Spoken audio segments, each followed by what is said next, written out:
우리가 이 사망의 근세를 깨신 주님을 널리 전파해야 됩니다. 그리고 오늘같이 이렇게 기쁜 날이 없습니다. 이 기쁜 날 우리가 더욱더 주님을 전파하는 여러분 되시길 바랍니다. 특별히 부활신앙이라고 하는 것이 얼마나 큰 힘이 되는지 모릅니다. 여러분, 사망이라고 하는 것이 우리들요 너무 힘들게 하고 있어요. 모든 인간의 끝은 사망이라고 이야기하지만 아닙니다.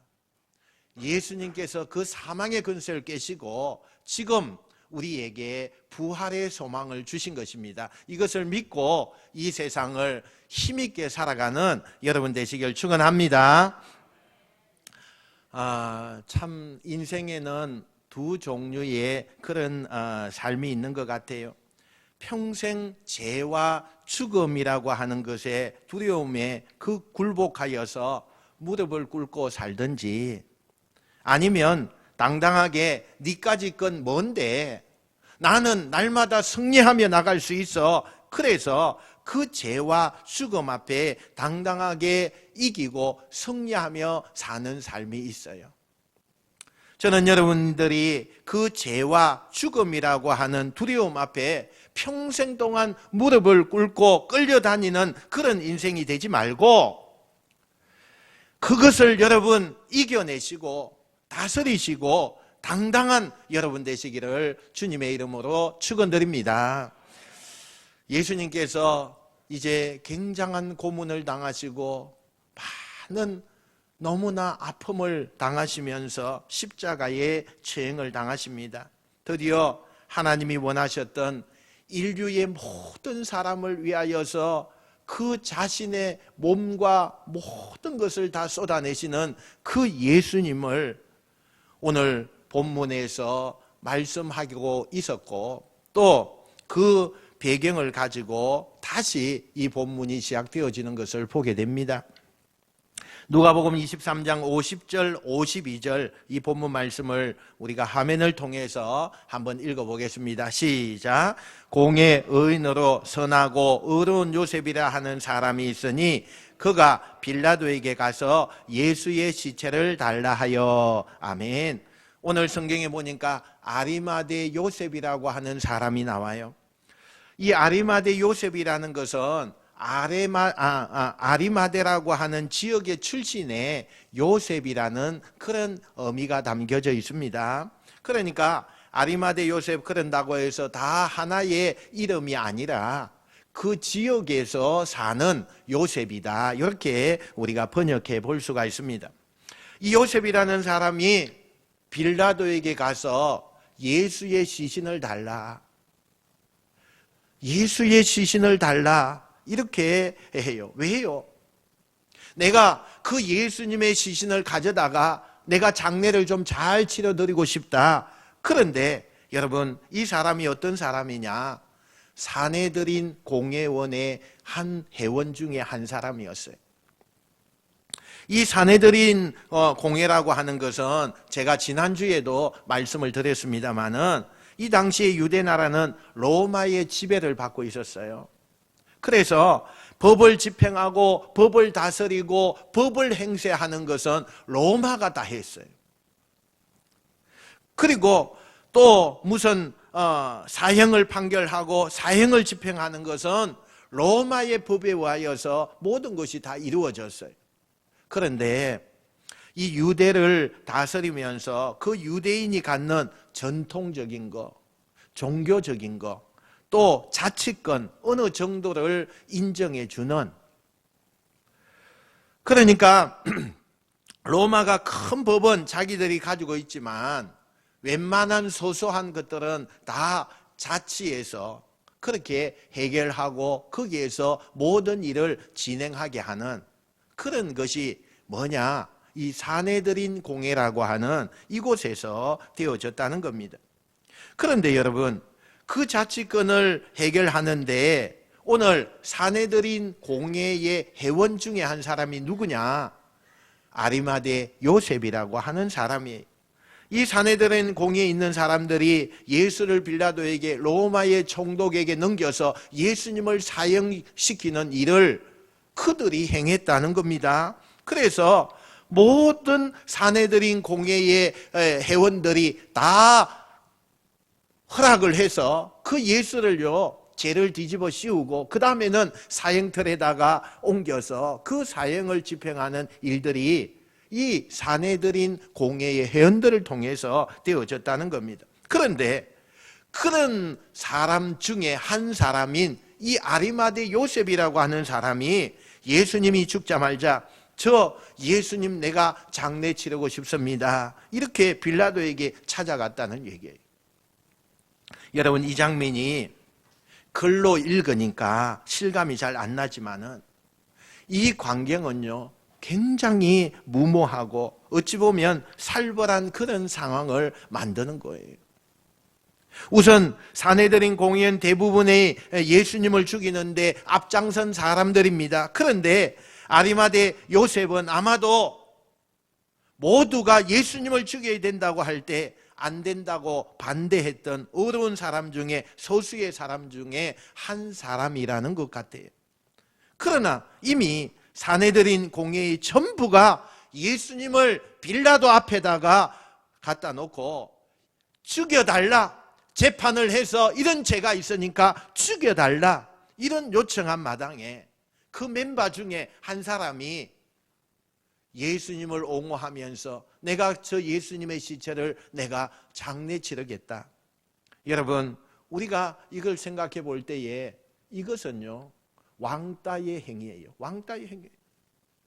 사람이 살면서 고통스러운 것 중 하나가 이 왕따라는 거 아닙니까? 또 예수님은 엄연히 정식 재판에 의해서 죽은 그런 사형수입니다. 그런데 로마 당국에 가서 대놓고 예수님의 시체를 나에게 좀 달라, 내가 이 모든 것을 내가 장례를 치르겠다. 그러면 로마 당국에 그것을 달라고 할 때에 그 자의 모든 것을 옹호하는 사람으로 그렇게 표명이 되지 않겠습니까? 이걸 아리마대 요셉이 모를 리가 없는 겁니다.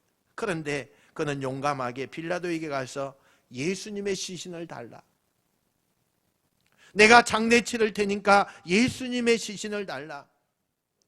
모든 사람들이 이 아리마대 요셉을요, 비웃었을 겁니다.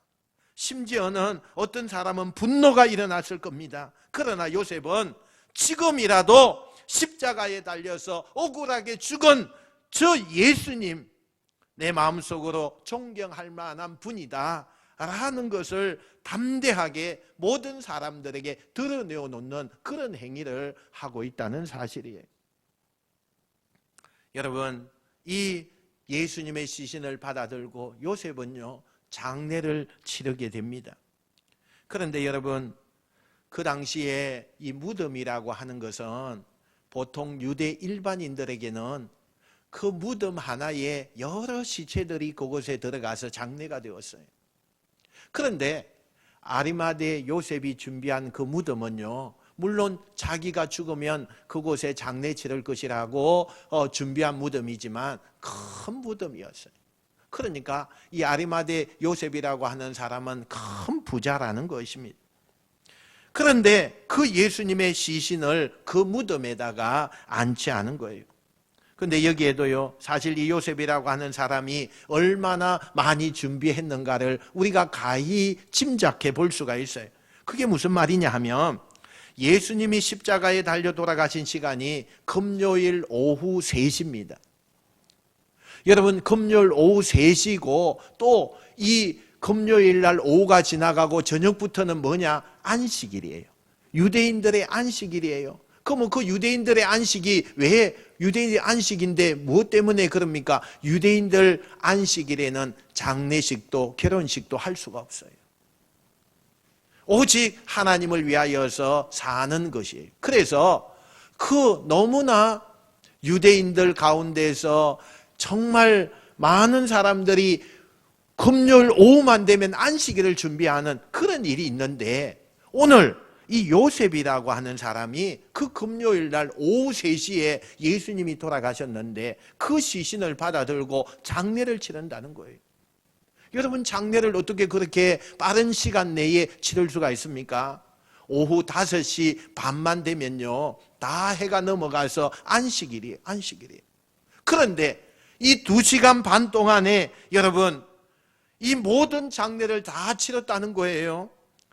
어떻게 이 아리마대 요셉이 그 사이에 세마포를 준비하고 자신의 무덤에다가 완벽하게 장례를 치를 수가 있었는가? 그 얘기는 이미 예수님께서 십자가에 달리셨을 때부터, 아니 그 이전부터 예수님의 이 장례를 미리 요셉이 준비했다는 것을 우리가 알 수가 있는 겁니다. 그러면 그가 예수님이 그 죽음을 예상하고 예수님의 장례를 준비하는 내내 그의 가족들 또는 동료들, 예수님을 십자가에 못 박으라고 소리쳤던 그 군중들로부터 이 요셉은 손가락질과 비웃음을 당했을 겁니다.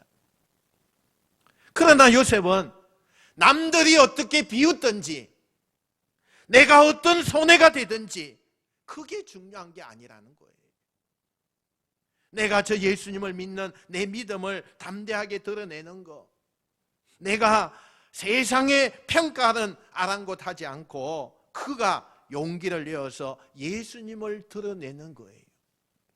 어떻게 아리마대 요셉은 그 사람의 그 많은 사람들의 그 시선과 손가락질과 비난을 감수하면서 예수님을 그렇게 담대하게 드러내놓을 수가 있었을까? 그 힌트가요, 요셉이 어떤 사람이었는가 성경이 우리에게 알려주고 있다는 거예요. 오늘 요셉을 소개하는 말 가운데 이런 게 있어요. 51절이에요. 한번 같이 읽어봅시다. 51절요. 시작. 하나님의 나라를 기다리는 자라. 요셉이 어떤 사람이라고요? 하나님의 나라를 기다리는 자였다. 그는 세상의 돈과 권력과 죽음을 두려워하는 그런 사람이 아니라 선하고 의롭고 하나님의 나라를 바라보는 그러한 자였다는 거예요. 세상의 환경에 굴하지 않는 의로운 사람. 여기에 우리는요, 우리가 끝이 아닌 항상 절망 속에서부터 우리가 시작하는 인생이 되려면 아리마대 요셉에게 우리가 배울 필요가 있어요. 우리 한번 따라합시다. 영원한 가치를 붙들고 살아야 합니다. 여러분 뭘 붙들고 삽니까? 지금 이 세상에 살면서 여러분이 붙들고 사는 것이 도대체 무엇입니까? 어떤 사람은요, 돈으로 자기 인생의 무기를 삼는 사람이 있어요. 어떤 사람은요, 권력으로 자신의 인생의 방패를 삼는 사람이 있고, 또 어떤 사람은 명예로 자신을 치장하는 사람이 있고, 어떤 사람은 인맥을 앞세우는 그런 사람도 있어요. 물론 이런 거 다 중요합니다. 이거 세상에 사는데 너무나 필요합니다. 그러나 여러분 이게 전부가 아니라는 거예요. 진짜 중요한 거. 우리가 돈도 인기도 권력도 인맥도 너무 중요해요. 그러나 여러분 어떻게 내가 사느냐, 내가 어떤 모습을 가지고 사느냐, 이게 옳은 길이냐, 다시 말하면 진리에 어긋나지 않게 사는 게 그것이 중요하다는 거예요. 때로는 비난을 듣고 야, 너 왜 그렇게 융통성이 없어? 뭐 예수 믿으면 덕이 되냐? 이런 이야기를 많이 들어요. 그러나 여러분 우리가 기억하십시오. 아리마대 요셉을 하나님이 기억하신 것처럼 우리도 믿음의 법칙 또 신앙의 원칙, 그럼에도 불구하고 하나님의 말씀을 따라서 살려고 할 때 그게 세상에서 주는 힘든 일이지만 분명히 하나님은 그 사람을 모든 사람 위에 뛰어난 사람으로 세워주실 줄로 믿습니다. 우리가 붙드는 것이 이 세상의 가치가 아니라 하나님이 주시는 가치, 이걸 붙들 때 요셉처럼 세상에서 어려움을 당할 수는 있어요. 그러나 하나님 앞에 그의 이름이 존귀하게 드러나게 될 줄로 믿습니다. 이렇게 아리마대 요셉의 용기로 예수님의 장례를 잘 치렀습니다. 그리고 그 장례 때에 갈릴리에서부터 온 몇 명의 여인들, 그 여인들이 그 아리마대 요셉이 치른 장례를 지켜보게 되지요. 그리고 안식일이 지나고 그 새벽에 아침 일찍이 이 여인들이 너무 예수님이 속전속결로 장례식을 치르다 보니까 그곳에 너무나 안타까운 마음이 있었어요.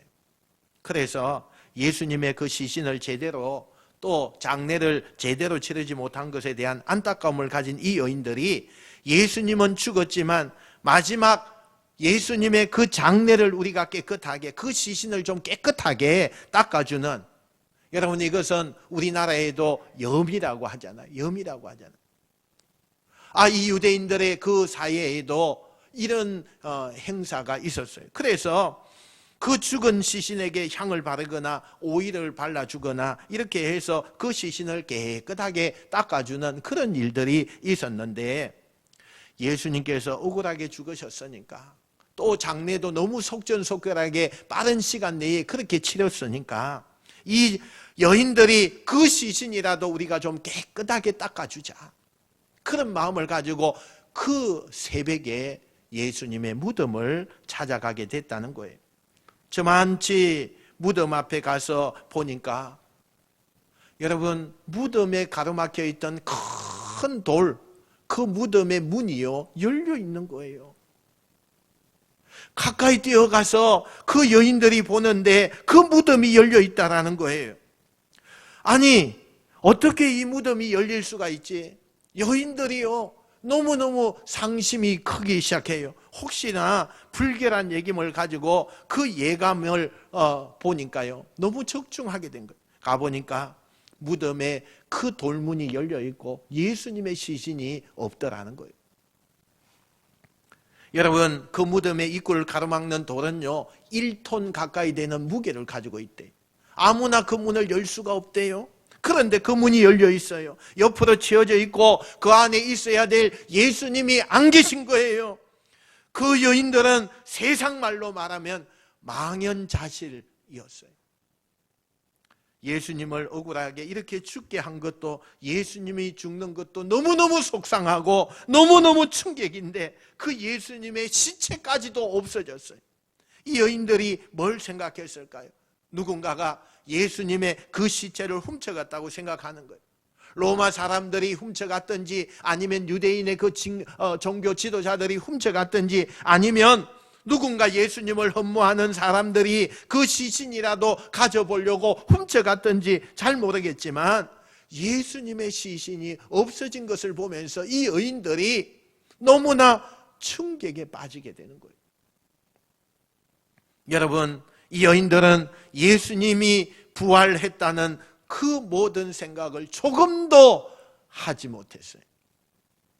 예수님은 죽었고 지금 시체만 없어졌다고 걱정을 하는 이 여인들을 우리가 볼 수가 있어요. 그때요, 그 여인들 앞에 2명의 천사가 나타나서 이 여인에게 충격적인 말을 하죠. 누가복음 24장 5절 6절 말씀 한번 같이 읽어볼까요? 시작. 어찌하여 살아있는 자를 죽은 자 가운데서 찾느냐? 여기 계시지 않고 살아나셨느니라. 아멘. 여러분, 천사가 뭐라고 해요? 예수님 사라진 게 아니고 부활하셨다. 여기서 아무리 찾아도 너는 찾을 수가 없을 거다, 그 얘기예요. 여러분, 이때까지도 천사들이 이야기를 하고 있는데도 이 여인들은 예수님의 부활의 소식을 안 믿었어요. 이것을 보면 여러분, 믿음이라고 하는 것은 내가 뭐 눈에 보이면 믿을게, 안 믿어져요. 여러분, 안 믿어요. 여러분, 천사들이 나타나서 예수님이 부활했다고 해도 이 여인들이 믿지 않았어요. 여러분에게요, 하나님이 뭐 어떤 모습으로 나타나서 여러분에게 뭘 보여주면 나는 믿을 것 같아요. 그러나 여러분, 안 믿어요. 여러분, 안 믿으려고 하는 사람은 보고도 안 믿습니다. 안 믿으려고 하는 사람은 진리를 듣고도 안 믿어요. 그래서 믿음이 뭐냐? 보지 않고도 믿는 것이, 그게 믿음이 돼요. 할렐루야. 보는 것 가운데도 안 믿어요. 여러분, 안 믿으려고 하는 그 마음에 작정을 한 사람은 어떤 것을 갖다 놓아도 안 믿어요. 그런데 여러분, 천사가 나타나서 예수님 부활했다고 천사가 얘기해 주는데 이 여인들이요, 안 믿어요. 죽은 사람이 어떻게 살아나, 그렇게 생각을 하는 거예요. 그런데 그 뒤를 이어서 천사가 또 다른 한마디, 부활을 믿지 않으려고 하는 이 여인들을 깨우는 한마디가 있었어요. 예수님의 부활한 것을 믿게 되는 천사의 한마디, 6절, 7절 말씀이에요. 우리 한번 같이 읽어볼까요? 앞에 나와 있는 거 읽어봅시다. 시작. 갈릴리에 계실 때에 너희에게 어떻게 말씀하시는지를 기억하라. 이르시기를 인자가 죄인의 손에 넘겨져 십자가에 못 박히고 제3일에 다시 살아나야 하리라 하셨느니라. 할렐루야. 누가복음에서는 예수님께서 내가 죽음을 당하고 죽은 다음에 내가 다시 살아날 것이다, 내가 3일 만에 다시 죽었지만 살아나게 될 것이다 라는 이야기를 제자들에게 3번이나 하셨어요. 이 여인들도 그 제자들에게 하는 예수님의 말씀을요, 옆에서 듣고 있었어요. 분명히 예수님께서 갈릴리로부터 내가 십자가에서 죽을 것이고 이런 일이 있을 거고 죽은 다음에 다시 내가 3일 만에 다시 살아날 것이다 라는 얘기를 예수님께서 3번이나 했는데 이 여인들은 예수님이 하셨던 말씀을 듣고도 다 잊고 있었던 거예요. 다 잊고 있었어요. 그리고 지금 현실 앞에서 절망하고 있는 거예요. 이미 예수님께서 말씀하셨거든요. 부활할 것을 말씀하셨는데 이제 이 제자들도 분명히 그것을 듣고도 이 말씀을 잊어버렸다는 거예요. 잊고 있다는 거예요.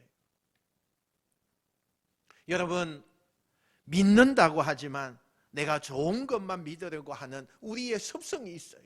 우리 인간의 습성이에요. 내 생각에, 내 판단에 내가 믿고 싶은 것만 믿으려고 하지 하나님이 나에게 말씀하시는 것을 믿으려고 하지 않으려고 하는 것이 우리 인간의 제약된 습성이에요. 믿음은요, 내가 좋은 것만, 내가 판단해서 내가 옳다고 여기는 것만 믿는 게 그게요, 믿음이 아니에요. 믿음은 내가 좋은 것만, 내가 동의되는 것만 믿는 게 아니라 믿음이라고 하는 것은 말씀을 따라가는 게 믿음이고 말씀을 믿는 게 믿음인 거예요. 내가 동의가 되는 것만 믿는 게 아니라 말씀에 그렇게 나와 있으면 말씀이니까, 내가 하나님의 말씀이니까 그 말씀을 받아들이는 게 그게 믿음이지, 내가 믿고 싶은 부분만, 내가 알고 싶은 부분만, 내가 동의되는 부분만 믿는다고 한다면 그건 믿음이 아니라는 거예요. 믿음은 말씀을 따라가는 게 믿음이라는 거예요. 할렐루야. 지금 천사들에게 뭐라고 해요? 예수님이 너희들에게 뭐라고 말씀하시는지 다시 기억해 봐라.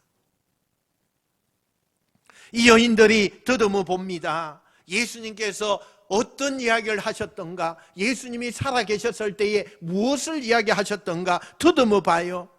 내가 십자가에 죽으리라, 그러나 죽은 다음에 3일 만에 다시 살아나리라 라는 말씀이 그때서야 생각나는 거예요. 말씀이 기억되는 거예요.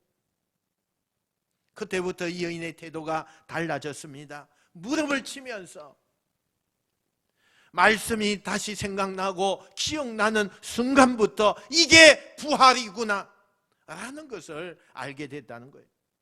여러분, 지금 이 여인들이 예수님의 부활의 모습을 지금 본 거예요? 못 본 거예요?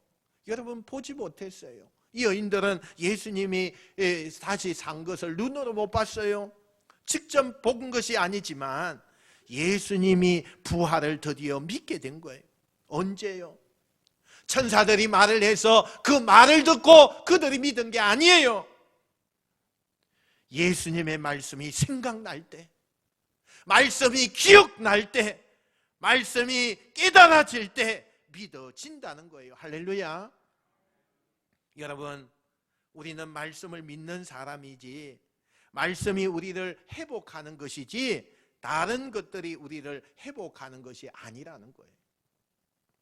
많은 교인들이 인생의 어려운 문제를 가지고 힘들게 살아가면서 기도를 요청할 때가 종종 있잖아요. 그때 제일 많이 던진 이야기가 그거예요. 하나님께서 분명히 우리 성도님에게 말씀을 주셨는데 꼭 기억해 보세요. 더듬어 보세요. 하나님이 말씀해 주셨어요. 여러분 인생의 기적을 바라기 전에 나는 오늘도 여러분 심령 안에 말씀이 기억나게 되시기를 축원합니다. 그동안 내 심령을 회개했던 말씀,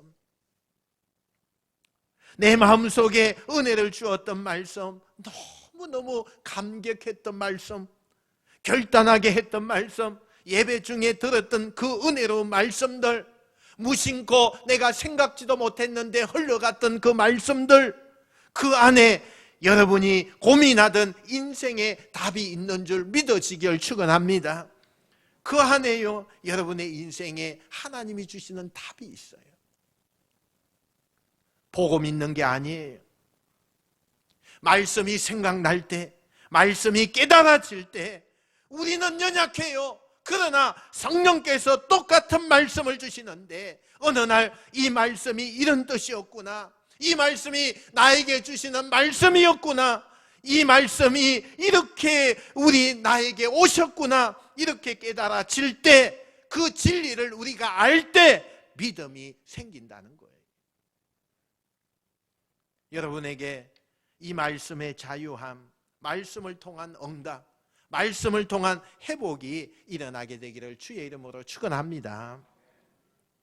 여러분이 이렇게 천사들에게부터 놀라운 소식을 들은 여인들은 이제 부활을 믿은 거예요. 그리고 예수님의 제자들에게 달려가기 시작합니다. 이 제자들은 예수님이 잡히시던 밤에 뿔뿔이 흩어졌어요. 그 예수님이 십자가형을 받으시는 그것을 보면서 우리도 예수님의 제자라고 그렇게 사람들에게 판명이 되어지면 저 예수님과 똑같이 십자가에 우리가 죽게 되지 않을까. 그래서요, 너무 공포감이 컸어요.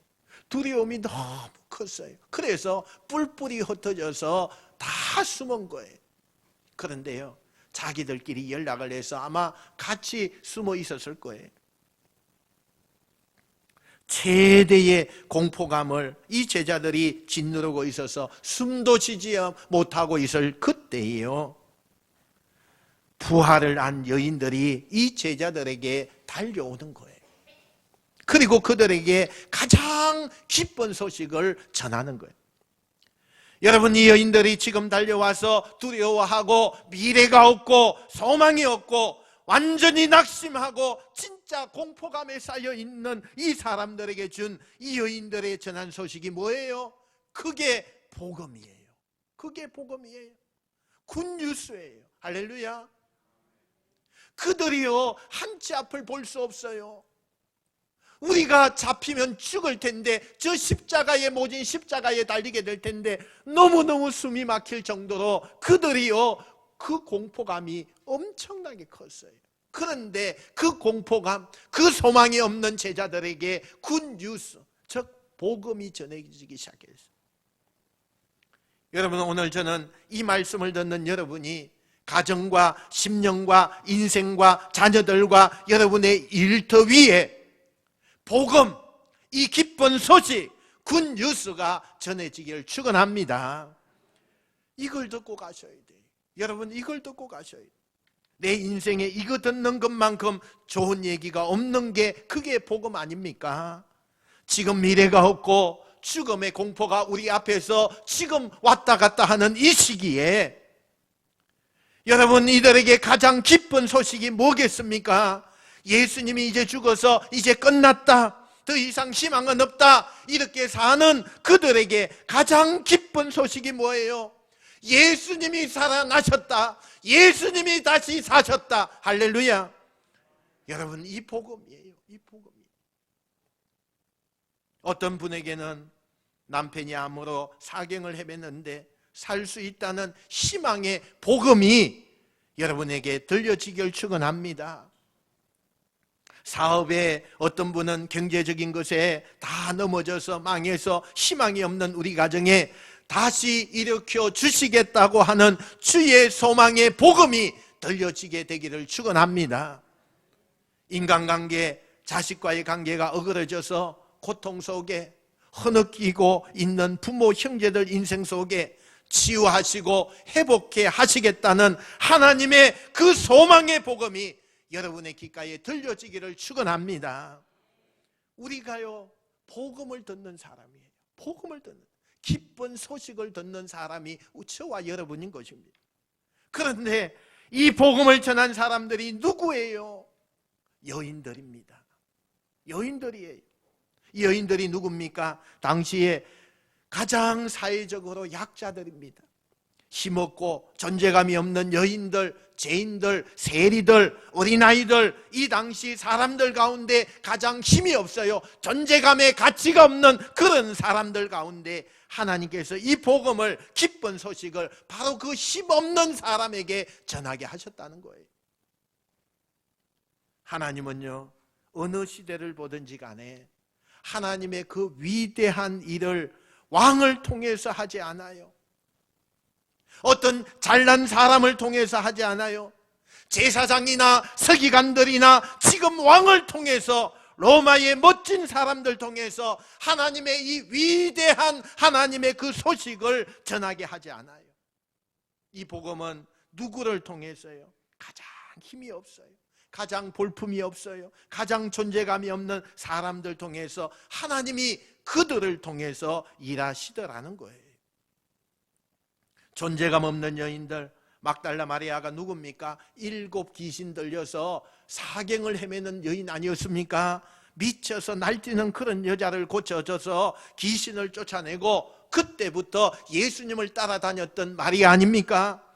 세상에 버림받고 기구한 일을, 그 인생들, 그런 사람들이 예수님을 믿어서 그 소망 가운데 살다가 결정적인 순간에 왕도 하지 못하는 일을, 제사장도 하지 못하는 일을, 부자도 하지 못하는 그 일을, 그 기쁜 소식을, 예수님의 부활의 첫 소식을 제자들에게 전하게 한 그런 하나님의 쓰시는 사람들이었다는 겁니다. 여인들이 부활의 소식을 전하자 이 제자들이 반응이 어떤 것입니까? 11절요. 11절 한번 볼까요?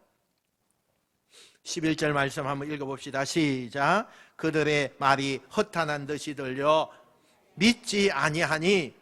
여러분, 제자들이 이 여인들의 이야기를 듣고는 허탄한 듯이 이렇게 얘기했어요. 허탄한 듯이. 여러분, 이 당시에 이 말에 허탄하다는 이 말은요, 어학용어예요. 심한 열병을 알아서 의식이 희미해서 환자들이 헛소리하는 거, 그걸 허탄하다 이렇게 표현을 했어요. 너희들이 예수님의 죽음을 너무 충격을 받았기 때문에 너희들이 헛소리한다, 이렇게 비방을 하고 있는 제자들 우리가 봐요. 보세요 여러분, 예수님을 3년 동안에 쫓아다니고 신학을 공부하고 무슨 막 병자를 고치고 귀신을 내쫓고 방언을 하고, 그래도 여러분 소용없어요. 못 믿잖아요. 믿지 않잖아요. 무슨 좋은 대학을 나오고 예수님 옆에 가서 몇 년을 무슨 선교를 하고 무슨 은사가 나타나고 그것 가지고 여러분 일하는 게 아니에요. 여러분, 제자들이 이 여인만큼도 못해요. 그렇게 예수님을 3년간 쫓아다니면서 그렇게 좋은 경험을 다 했음에도, 엘리트 코스를 밟은 그런 사람임에도 불구하고 예수님의 죽음 앞에서 불신과 무기력에 사로잡혀 있다 보니까 예수님의 이 부활 소식을 제자들인데도 안 믿어요. 여러분, 오히려 그 여인들을 조롱하고 있는 그 부분을 우리가 보게 돼요. 그런데 그 중에 한 제자만큼은 이 이야기를 듣자마자 믿어지지 않지만 직접 달려가서 확인을 해보는 한 제자가 있었어요. 그 제자가 누굽니까?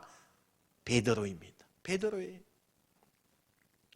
여러분 12절 한번 볼게요. 12절 앞에 있는 거 시작. 베드로는 일어나 무덤에 달려가서 구부려 들여다보니, 아멘, 여기 보세요. 이 베드로의 위대함이 뭐냐? 우리 한번 따라해 봅시다. 움직이는 신앙. 여러분, 이 베드로에게 있어서요, 가장 위대한 게 이거예요. 움직이는 신앙이에요. 지금 베드로는 예수님을 부인했어요. 실패한 인생이에요. 예수님을 3번이나 모른다고 부인한 그런 실패자예요. 그런데 이 베드로가 다른 제자들은 다 조롱하고 예수님을 믿지 않고 있는데, 이 앉아만 있고 일어나서 아무것도 하지 않는 이 제자들과는 다르게 이 베드로는 그것을 확인하기 위하여서 일어나서 달려갔다는 거예요. 회복하는 신앙은 움직이는 신앙이에요. 여러분, 죄송하지만 빨리 여러분 움직이는 신앙을 가져야 돼요. 움직이는 신앙을 가져야 돼요. 언제까지 앉아서 턱 깨고 앉아서 그래 참 설교 잘하네. 여러분, 언제까지 그럴 거예요? 앉아서 판단이나 하고 앉아서 말씀을 듣는 거, 그것도 은혜 중에 은혜일 거예요. 그렇지만 여러분, 앉아있는 제자들에게는 회복이 없어요. 앉아있는 저희들에게는 강한 동기가 부여되지 않아요. 이 베드로만큼 혼자 움직였어요. 일어났습니다. 그리고 달려가 봅니다. 허리를 구부려서 그 무덤을 들여다봅니다. 여러분, 사람이 한번 망가지다 보면 에라 모르겠다, 내가 뭐 이렇게 망가졌는데, 포기하는 인생이 될 수가 있어요. 베드로는 한번 실수했고 부인했어요. 실패자이기 때문에 어차피 이렇게 된 거 모르겠다, 나도 뭐 예수님이 어떻게 살아, 뭐 이렇게 생각할 수 있고 계속 세상 길로, 잘못된 길로 갈 수가 있어요. 그러나 여러분, 그걸 끊어버리고 그가 다시 거듭난 제자가 될 수 있었던 것은 뭐냐? 움직이는 신앙 때문이에요. 움직이는 신앙. 여러분, 움직여셔야 돼요. 움직여셔야 되는 거예요. 여러분, 앉아있는 신앙, 그게 고상한 거 아닙니다. 그게 현대의 지성이 아닙니다. 여러분, 신앙은 움직이는 거예요. 복음을 들고 나가서 사람들에게 그 복음을 전하고, 또 교회가 필요하면 교회 앞에 나와서 많은 사람들이 지금 아이들을 가르치는데 선생님이 부족하다는데, 찬양대가 부족하다는데, 더 많은 봉사가 필요하다는데 여전히 사람들이 움직이지 않고 앉아있는 그런 것이 아니라, 여러분, 회복하기 위하여서 움직이는 신앙을 가져야 되는 거예요. 움직여야 돼요. 베드로와 같은 신앙이 돼야 돼요. 도전하고 움직이는 신앙. 그때 자신의 실패를 다시 딛고 새로운 인생으로 태어나게 된다는 사실입니다. 이걸 요즘 전문 심리학 용어에 보니까 회복 탄력성이라고 되어 있어요. 회복 탄력성. 요즘 굉장히 화두가 되는데요, 이 회복 탄력성은 공이 탁탁 튀어서 그냥 올라오는 그것을 모든 분야에 있어서 내가 아무리 실패하고 아무리 내 모든 인생이요 다 그냥 안 되는 것 같은데, 그 안 되는 것으로 주저앉는 것이 아니라 다시 공이 튀어 올라오듯이 내가 그렇게 빨리 회복하는 것을 이야기해요. 그걸 회복 탄력성이라고 해요. 여러분, 우리가 살다 보면 영적으로 번아웃 될 때가 있고, 영적으로 다운될 때가 있고, 우리의 영적으로 혼돈스러운 때가 있고, 어려울 때가 있어요. 그러면 반드시 영적으로 회복하는 탄력성이 우리에게 있어야 돼요. 그게 회복해야 돼요. 그것을 회복해내야 돼요. 그 영적 탄력성, 회복성의 키포인트가 뭐냐? 예배입니다. 예배입니다. 나를 다시 원래 자리로 회복시켜주는 게 뭐냐? 예배입니다. 말씀이에요. 말씀이에요. 여러분, 주일 예배를 결코 가볍게 여기서는 안 돼요. 옛날에는 주일 예배 말고도 예배가 많았습니다. 그래서 주일 예배 혹시 못 나온다 할지라도 다른 예배에 은혜를 받고 사람들이 그렇게 했으면 됐어요. 지금은요, 이 주일 예배 하나를 가지고 살아가는 사람들이 80%, 90%래요. 그리스도인들 가운데, 교인들 가운데 이 주일 낮 예배 하나로 살아가는 사람들이 90%예요. 그러면 이 주일 예배까지 여러분 회복하지 않고 이 주일 예배까지 소홀하게 여기고 이것 빠지면 회복할 길 없는 거예요. 없는 거예요. 한번 세상대로 살고 아유 이제 교회 안 나가도 되겠어. 뭐 나도 살 만큼 살겠네. 그리고 살아놓는 버릇이 있다면 영적으로 회복이 안 돼요. 일주일에 한 번은 교회 나와서 그래도 말씀을 듣고 이 말씀 앞에 우리가 깨닫고 잠시라도 기도하고 찬양하고 그러면서 영적 분위기가 여러분이 놓여 있어야지 다시 나를 일으키는 회복이 되는데 이것마저도 여러분이 포기하면 방법이 없다는 거예요. 사랑하는 여러분, 베드로처럼 그는 실패한 제자고 예수님을 버린 제자고 비겁한 제자지만 금방 다시 회복하는 것, 그것이요 움직이는 신앙이었어요. 움직이는 신앙이었어요. 예배 앞에 말씀 앞에 찾아오십시오. 그때 여러분의 첫사랑이 회복되고 닫혔던 기도의 문이 회복되고 여러분의 심령의 문이 열리는 놀라운 은혜가 일어날 줄로 믿습니다. 부활의 첫 열매가 되셔서 우리에게 죽음은 더 이상 끝이 아닌 시작을 가르쳐 주신 그 예수님처럼 저와 여러분 우리가 죽음 앞에 이 세상의 죄 앞에 두려워할 것이 아니라 다시 시작할 수 있다는 이 소망을 가지고 살아가는 멋진 하나님의 자녀들이 되시기를 주님의 이름으로 축원드립니다. 축원드립니다.